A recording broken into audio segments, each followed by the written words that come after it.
স্বরাষ্ট্র উপদেষ্টা lieutenant general অবসরপ্রাপ্ত মোহাম্মদ জাহাঙ্গীর আলম চৌধুরী বলেছেন, এবারের পূজা হবে ভালোভাবে, কোনো ধরনের অসুবিধা সেখানে হবে না, এই জন্য সবার সহযোগিতা চাইলেন তিনি। এবার পুলিশ ও আনসার সদস্যের পাশাপাশি র্যাব, বিজিবি ও সেনাবাহিনী মোতায়েন করা হয়েছে। সকালে গাজীপুরের কৃষি গবেষণা ইনস্টিটিউশনে পরিদর্শন ও মতবিনিময়ের আগে তিনি এসব কথা বলেন। এ সময় বাজার সিন্ডিকেটের বিষয়ে স্বরাষ্ট্র উপদেষ্টা বলেন, চেষ্টা করা হচ্ছে খুব শীঘ্রই বাজার সহনীয় পর্যায়ে চলে আসবে।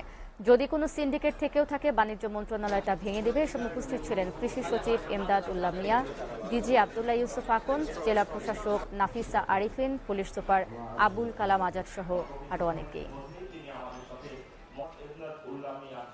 দুর্গাপূজার কোনো ধরনের কোনো শঙ্কা নেই। বাড়তি নিরাপত্তা ধরেন যে আমাদের তো ধরেন নর্মাল টাইমে পুলিশ থাকে, আনসার থাকে, এবার সব ধরনের বাহিনী ডিপ্লয় করা হয়েছে। এবার পূজা খুব ভালোভাবে হবে। আমি আশা করব যে এবার কোনো ধরনের কোনো রকমের কোনো সমস্যা হবে না।